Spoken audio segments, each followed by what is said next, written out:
Muhawe ikaze kuri Mr. Scholarity kuri channel abakunzi ndetse namwe muduteze amatwi ndetse namwe mwese mudukurikiye. Amahoro y'Imana komeze abane namwe. Channel musangaho ubumenyi mukava mu bumenyi ndetse mukakura byinshi byiza cyane. Kuri uyu munsi ingingo y'ingenzi turigaho turibaza tuti ese kuki abakristo bahimbaza umunsi mukuru wa Noheli ku ya 25 ukuboza buri mwaka. Ahangaha rero niba utarakora subscribe ibuka gukora subscribe ndetse ukande akazogera usangize inshuti zawe utere comment niba hari icyifuzo waba ufite. Kuri uyu munsi rero tugiye kureba ingingo igira iti kuki abakristo bahimbaza umunsi mukuru wa Noheli ku ya 25 z'ukwa 12 buri mwaka. Ese koko byaba bivugwa ko Yezu yavutse kuri iyo tariki? Niba ataravutse kuri iyo tariki kuki abakristo bahimbaza buri mwaka ngo niwo nyagasani Yezu yavutseho? Amadini y'abakristo yose ahimbaza uwo munsi mukuru uretse amadini amwe namwe twavuga nk'abayehova, abadive ndetse n'andi makeya, ariko amenshi muri yo muri rusange amadini menshi y'abakristo ahimbaza uwo munsi mukuru wa Noheli. Muri rusange bonse itariki bahuriraho ni ya 25 ukuboza. Abakristo b'iburasirazuba bawuhimbaza ku tariki ya 6 z'ukwa mbere buri mwaka, niwo munsi bizihiza Noheli. Tukibaza tuti ese kuki uwo munsi unyuranye niba koko yaravutse? Kugira ngo tubyumve neza haraza kuzamo ikintu cy'amateka cyane. Bamwe baravuga bati abakristo bahimbaza uyu munsi mukuru ku ya 25 z'ukwa 12 kubera ko yahoze ari iy'ikigirwamana izuba, ikigirwamana cy'abanyeroma cy'abaromani. Abakristo b'icyo gihe bagahora basingiza ndetse n'imiryango yabo bakizihiza ikigirwamana izuba ku itariki ya 25 z'ukwa 12. Abavuga batyo bafite aho babihera kuko iyobokamana ryahozeho kera na mbere y'ubukristo. Ingoma y'abanyeroma muri rusange cyane cyane tukiri kuvuga twavuga ni nk'Iburayi, ibice bya Aziya, ibice bya Siriya, Irani, Iraki, aho hose hari ingoma y'abanyeroma n'abanyeromani. Bari bafite aho bawuhimbariza ndetse bagahimbaza ibigirwamana, ariko kimwe mu byari bikomeye twavuga ni nk'ikigirwamana cy'izuba, ariko n'ibindi bigirwamana bahimbazaga byagiraga iminsi, ariko iyo minsi kaza guhurira ku matariki 18 kugera ku matariki 25 y'ukuboza.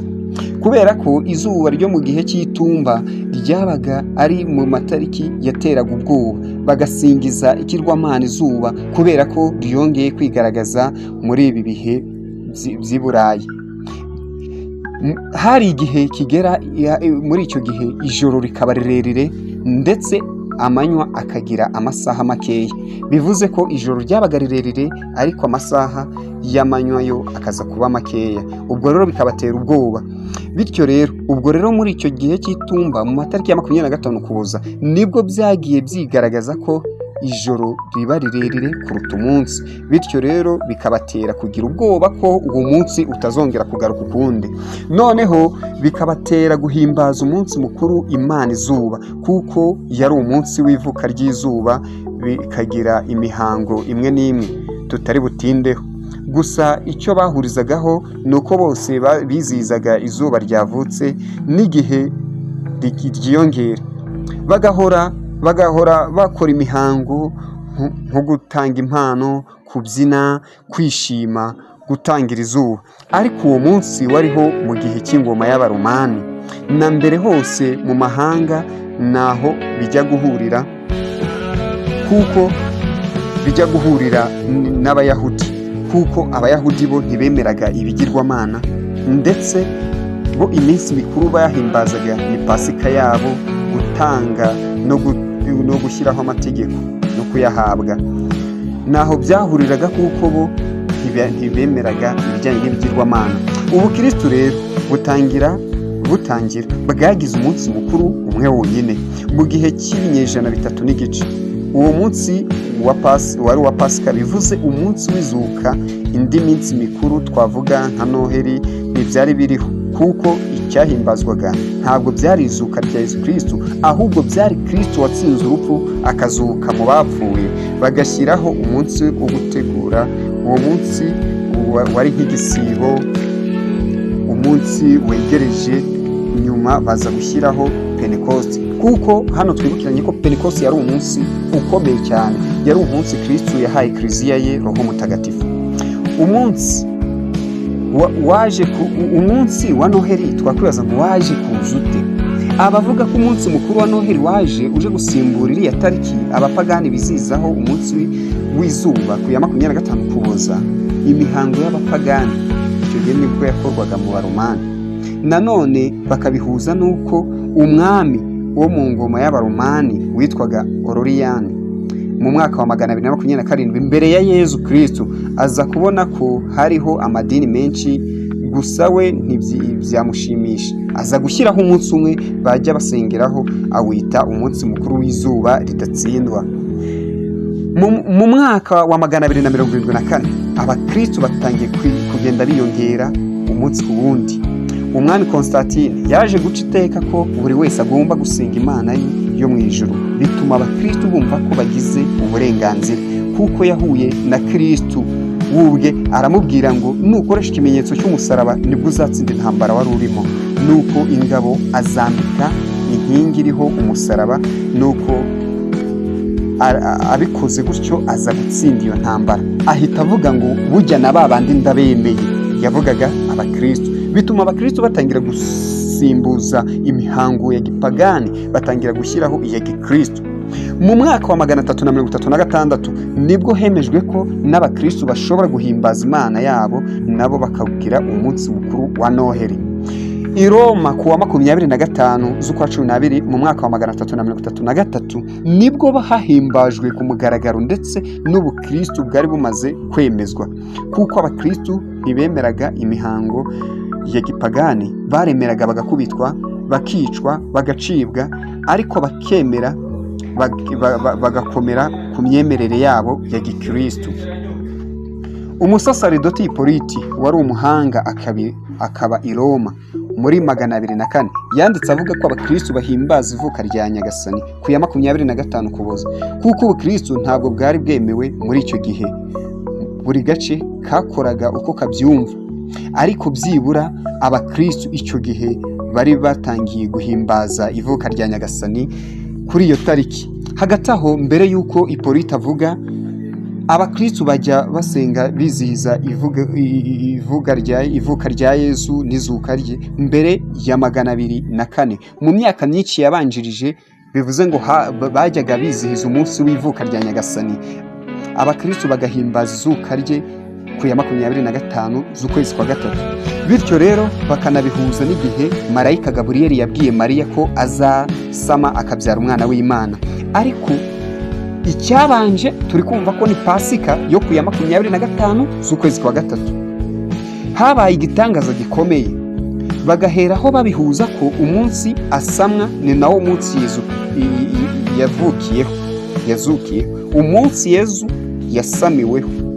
Ubwo Bikira Mariya yasamye inda ari we mwana w'Imana, nta n'uwo munsi Yezu Kristo yazukiyeho. Urumva yari igitangaza gikomeye cyane. Mu cyerekezo cy'iburengerazuba bw'ingoma y'Abanyeroma ku ya 25 z'ukwezi kwa 3 mu cyerekezo cy'iburengerazuba bw'ingoma y'Abanyeroma ku ya 25 z'ukwa 3 twumvisha ko ari cyo gihe bizihizaga izuka rya Nyagasani. Mu cyerekezo cy'iburasirazuba bw'ingoma y'Abanyeroma bo bakavuga ko Pasika Yezu yazutseho ni kuri 6 z'ukwezi kwa 4. Ni nacyo gihe Bikira Mariya yakiriyeho Gaburiyeli, marayika Gaburiyeli amubwira ko azabyara umwana w'Imana, agasama inda ya Yezu. Ikiri kubanza turi kumva ko ni izuka, hanyuma hagakurikiraho isamwa rya Yezu. Bagafata umwanzuro, bagakora uruziga amezi 9, bakabihuza, bakabona ko nimba yarasamwe kuri tariki 25 z'ukwezi kwa 3, nimubara amezi 9 ni ibintu byumvikana, turaza kubihuza na 25 z'ukwezi kwa 12, akaba ari ibintu byumvikana. Aba nabo bo b'iburasirazuba bw'ingoma y'Abanyeroma bakavuga ko yasamwe tariki ya 6 z'ukwezi kwa 4. Nidukuruzwa nabyo twabihuza, amezi 9 azagera kuri tariki ya 6 z'ukwezi kwa 1. Hanyuma abo mu gice cy'iburasirazuba nabo bakavuga ko Yezu yasamwe kandi akazuka kuri 6 z'ukwa 4, bakavuga ko Yezu yavutse kuri 6 z'ukwezi kwa 1, anari wo munsi bahimbaza umunsi mukuru w'abami. Muri rusange kuri 6 z'ukwa mbere tugira umunsi mukuru, duhimbaza umunsi mukuru w'abami. Iyi mitekerereze rero ifite umumaro kuko ni ukumva ko ntabwo ari ubupagani bwahaye abakristo kumva ko Yezu Kristo yavutse kuri iriya tariki, ahubwo ni uruhererekane rwa gikristo kuko byafatiye ku bukristo n'ukwemera ko Yezu Kristo yavutse biturutse ku gihe Yezu yasamiweho. Bityo rero bigatuma abakristo bahimbaza umunsi wa Noheli. Ikindi kimenyetso dufite ni uko iryo zuka ryo kuwa 25 z'ukwezi kwa gatatu tubisanga mu gitabo cya Mutagatifu Augustine.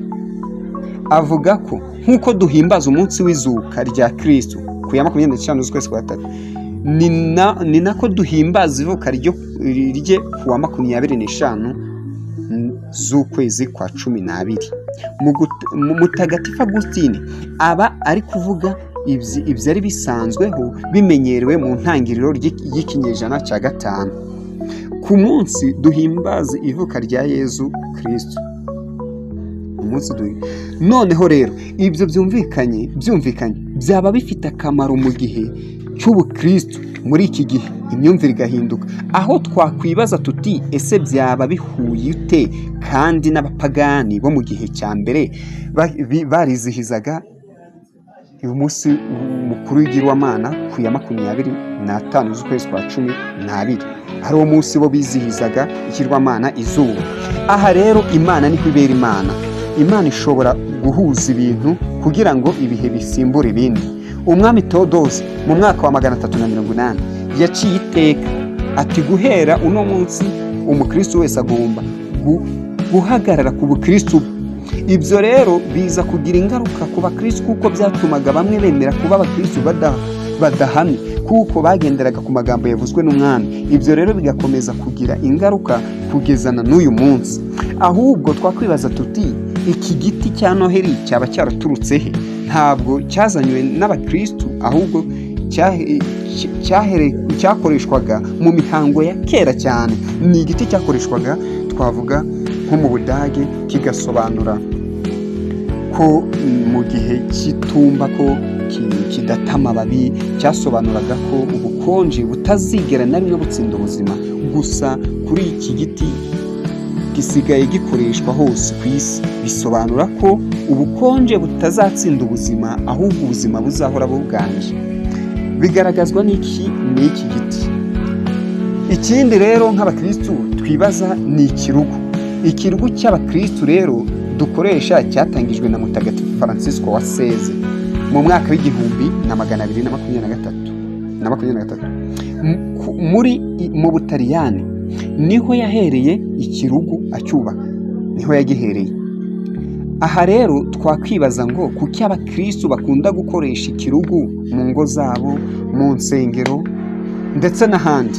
Kiriya gihe cyo mu kinyejana cya 12 imihango yari iriho yakundwaga gukoresha twavuga ni inzira y'umusaraba, ububabare butagatifu, ariko bigakorwa n'abantu bazima. Ubwo rero Francisco wa Assisi yari avuye kureba uko intambara ihagaze, dore ko yari umusirikare mukuru, ndetse no kwigisha abasilamu bakemera Yezu. Gusa agira amahirwe ntibamwica, aza kugaruka mu gice cy'abakristo. Gusa aje agaruka atungurwa no gusanga abakristo nabo barasubiye inyuma, batakikoze imihango ya gikristo. Ahita asaba abakristo, arababwira ngo nimureke tugarukire Imana, twiyibutse ibyaranze ubukristo. Afata abantu arababwira, afata n'urutare rwari aho kugeza n'ubu rutare ruracyahari, ndetse n'indogobe. Nta bindi bintu byari bihari, yafashe indogobe ebyiri n'ikimasa, aravuga ngo mureke twiyibutse ibyaranze ivuka rya Yezu Kristo. Baravuga bati niba duhimbaza umunsi mukuru w'uwazutse mu bapfuye, kuki tutahimbaza umunsi mukuru yavukiyeho? Mureke tuba abakristo, duhagarare ku kwemera kwacu. Ibyo bavuga tubireke, twemere uwatuvukiye ndetse n'uwazutse mu bapfuye.